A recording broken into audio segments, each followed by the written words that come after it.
ಹತ್ತೂರಿನ ಜನನಾಯಕರ ಒಡೆಯರಿಗೆ, ಈ ನಾಡಿನ ಧರ್ಮ ಪ್ರಭುಗಳಿಗೆ ಎಲ್ಲರೂ ಕುಳಿತುಕೊಳ್ಳಿ. ಈ ಪಂಚಾಯಿತಿ ಕಟ್ಟೆಯಲ್ಲಿ ಸುಳ್ಳು ಹೇಳುವುದಾಗಲಿ, ಮೋಸ ಮಾಡುವುದಾಗಲಿ, ಪ್ರಕರಣವನ್ನು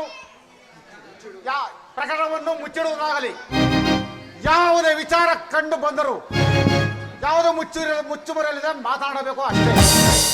ಸರಿ, ಈ ದಿನ ನ್ಯಾಯಕ್ಕೆ ಕೊಟ್ಟವರು ಯಾರು ಅಂತ ಹೇಳಿ.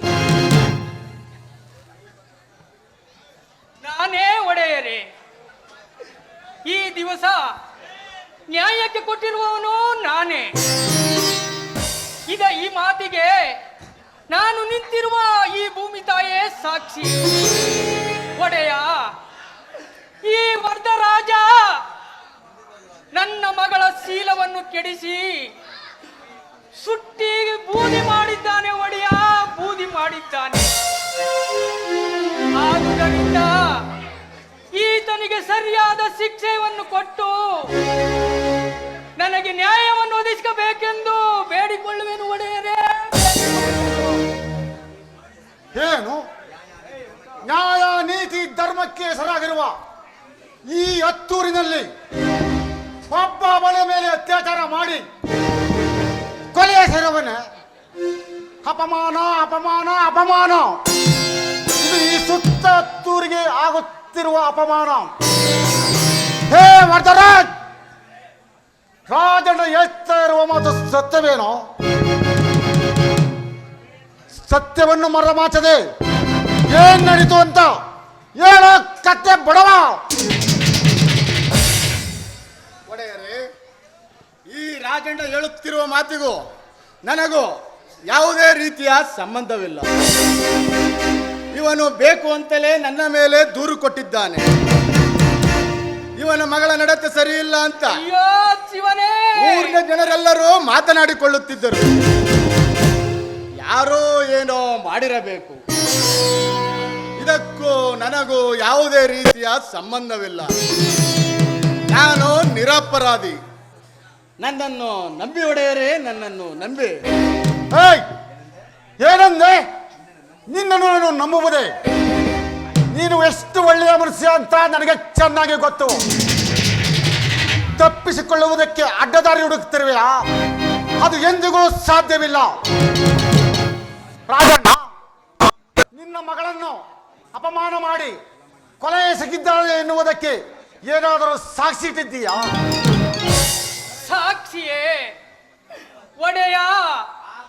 ಇವನು ಮಾಡಿದ ದುರ್ಘಟನೆಯನ್ನು ನೋಡಿದ ಜನರು ಬಹಳ ಮಂದಿ ಇದ್ದಾರೆ ಒಡೆಯ, ಬಹಳ ಮಂದಿ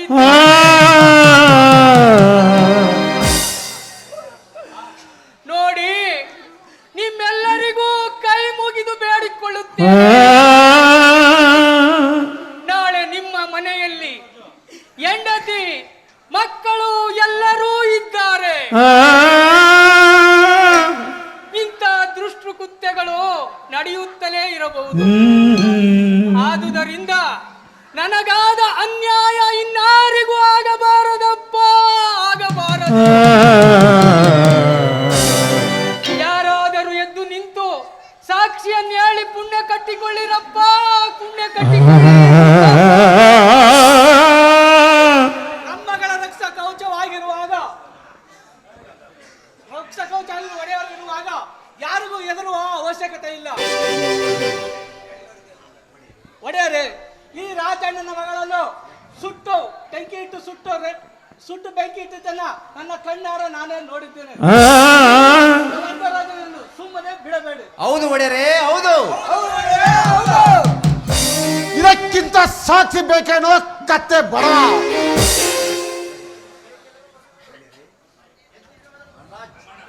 ರಮಣ ಹೇಳು, ನೀ ಅಲ್ಲೇ ಮನೆ ಕಟ್ಟಿ. ಒಡೆಯರೇ,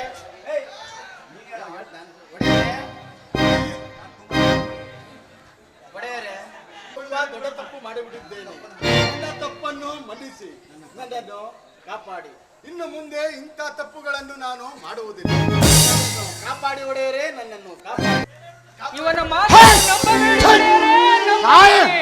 ಆಡಿದ ಆಟಕ್ಕೆ ಮಾಡಿದ ಮೋಸಕ್ಕೆ ವಿಧಿ ನೀಡಿದ ಶಿಕ್ಷೆ. ಆಡಿದ ಆಟಕ್ಕೆ ಮಾಡಿದ ಮೋಸಕ್ಕೆ ವಿಧಿ ನೀಡಿದ ಶಿಕ್ಷೆ. ತಾನು ಮಾಡಿದ ಸಂಚುಗಳಿಂದ ಇದುವೇ ಪರೀಕ್ಷೆ. ತಾನು ಮಾಡಿದ ಸಂಚುಗಳಿಂದ ಇದುವೇ ಪರೀಕ್ಷೆ. ಯಾವ ಶಿಲ್ಪಿ ಕೆತ್ತಿದನೋ ಈ ಲೋಕವ ಚಿತ್ರವನ, ಎಷ್ಟು ವರ್ಣಿಸಿದರು ಅವನ ಗುಣ ಗಾನನ, ಅವನ ಗುಣ ಗಾನನ. ಹೇ ನಾಯಿ, ಮಾಡಬಾರ್ದನ್ನು ಮಾಡಿ ಬಂದು ತಪ್ಪಿಗೆ ಕ್ಷಮೆಯನ್ನು ಯಾಚಿಸಿ ಬಿಟ್ಟರೆ ಶೀಲ ಕಳೆದುಕೊಂಡು ಅಗ್ನಿಗಾವತಿಯಾದ ರಾಜನ ಮಗಳು ಬದುಕಿ ಬರುತ್ತಾಳೇನೋ? ಕಿತ್ತೂರಾಣಿ ಚೆನ್ನಮ್ಮ, ಬೆಳವಾಡಿ ಮಲ್ಲಮ್ಮ, ಕೊನೆಗೆ ಓಬವ್ವ, ಇಂದಿರಾ ಗಾಂಧಿಯಂತಹ ವೀರ ಸೂರ ಮಹಿಳೆಯರು ಹುಟ್ಟಿದ ದೇಶ ಭಾರತ ದೇಶ ಕಣೋ. ಕನ್ನಡಾಂಬೆ, ಭೂಮಿ ತಾಯಿ, ಜಗನ್ಮಾತೆ ಇವರೆಲ್ಲ ಹೆಣ್ಣಿನ ರೂಪದಲ್ಲಿ ಬಂದು ನಮಗೆ ಚೆನ್ನಮ್ಮ ಕಟ್ಟವರೇ. ಇಂತಹ ಕನ್ನಡ ನಾಡಿನಲ್ಲಿ ಹೆಣ್ಣು ಅವಳೆಲ್ಲ ಕಣೋ ಸಬಲೆ. ಛೀ! ಗಂಡು ಕುಲವೇ ತಲೆ ತೆಗಿಸುವಂತ ಕೆಲಸ ಮಾಡಿಬಿಟ್ಟಿವೆಲ್ಲೋ. ನಿನ್ನನ್ನು ಸುಖ ಸುಮ್ಮನೆ ಬಿಟ್ಟು ಬಿಡ್ಬೇಕಾ ಪಾಪಿ? ರಾಜಣ್ಣ, ಈ ಊರಿನ ಧರ್ಮಾಧಿಕಾರಿಯಾದ ನಾನು ನಿನಗಾದ ಅನ್ಯಾಯಕ್ಕೆ ವಿಷಾದಿಸುತ್ತಾ, ನಿನಗಾದ ಅನ್ಯಾಯ ಈ ಹತ್ತೂರಿನಲ್ಲಿ ಯಾರಿಗೂ ಆಗಬಾರದು ಅಂತ ಹೇಳಿ ಈ ಏಡಿ ವರ್ಧ ರಾಜರನ್ನು ಈ ಊರ ಮುಂದಿನ ಗರಡು ಕಂಬಕ್ಕೆ ಕಟ್ಟಿ 3 ಚಡಿಯೇಟುಗಳನ್ನು ಕೊಟ್ಟು ಇಂದಿನಿಂದ ಇವನಿಗಾಗಲಿ ಇವರ ಕುಟುಂಬದವರಿಗಾಗಲಿ ಯಾರೂ ಅನ್ನ ನೀರನ್ನು ಕೊಡಬಾರದು. ಇವನ ಕುಟುಂಬದವರನ್ನು ಈ ಊರಿನಿಂದ ಬಹಿಷ್ಕಾರ ಹಾಕಿದ್ದೀನಿ. ಇದೇ ಈ ಧರ್ಮರಾಜ್ ಕೊಡುತ್ತಿರುವ ತೀರ್ಪು. ಅನುಭವಿಸು ಅನುಭವಿಸು.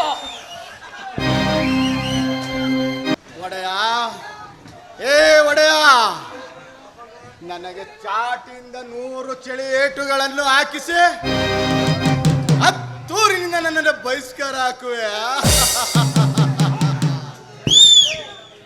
ಏ ಒಡೆಯ, ನೀನೇನೋ ನನ್ನನ್ನು ಬಹಿಷ್ಕಾರ ಹಾಕೋದು, ನೀನು ಕೊಡುವ ಶಿಕ್ಷೆಗೆ ತಲೆ ಬಾಗಿ ಒಪ್ಪಿಕೊಳ್ಳುವ ಜೈಮಾನ ಈ ವರದರಾಜನದಲ್ಲ. ನಾಡಿನಲ್ಲಿ ರಾಜನಾಗಿ ಹುಟ್ಟಿದ್ದೇನೆ, ರಾಜನಾಗಿ ಸಾಯುತ್ತೇನೆ.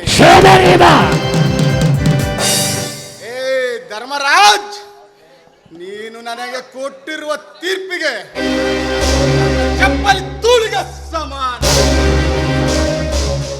ಪಾರ್ವತಿ, ನಿನ್ನ ಮಗಳನ್ನು ಅನಾಥನಾಗಿ ಮಾಡಿ ಕಾಣದ ಲೋಕಕ್ಕೆ ಪ್ರಯಾಣ ಮಾಡಿ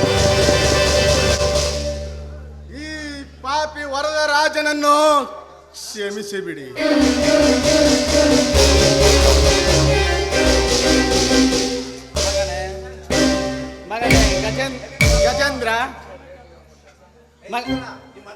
ಗಜೇಂದ್ರ, ಧರ್ಮರಾಜನ ಕುಟುಂಬವನ್ನು ಬೀದಿ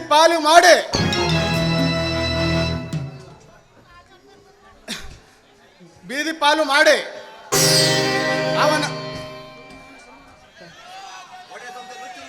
ಒಡೆಯರ ಸಂಸಾರವನ್ನು ನುಚ್ಚು ನೂರು ಮಾಡಿ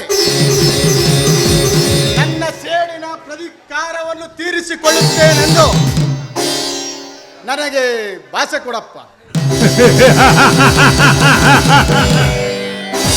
ಒಡೆಯ, ಏ ಒಡೆಯ, ನನಗೆ ಕೊಟ್ಟಿರುವ ತೀರ್ಪಿಗೆ ಧಿಕ್ಕಾರ, ಧಿಕ್ಕಾರವಿರಲಿ.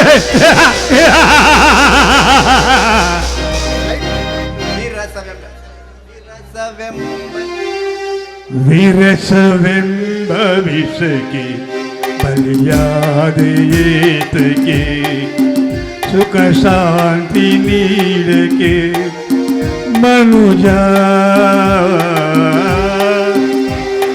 ವಿರಸವೆಂಬ ವಿಷಕ್ಕೆ ಬಲಿಯಾದೆ ಏತಕ್ಕೆ, ಸುಖ ಶಾಂತಿಯೇತಕ್ಕೆ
ಶಿವ ನೀಡದಿರು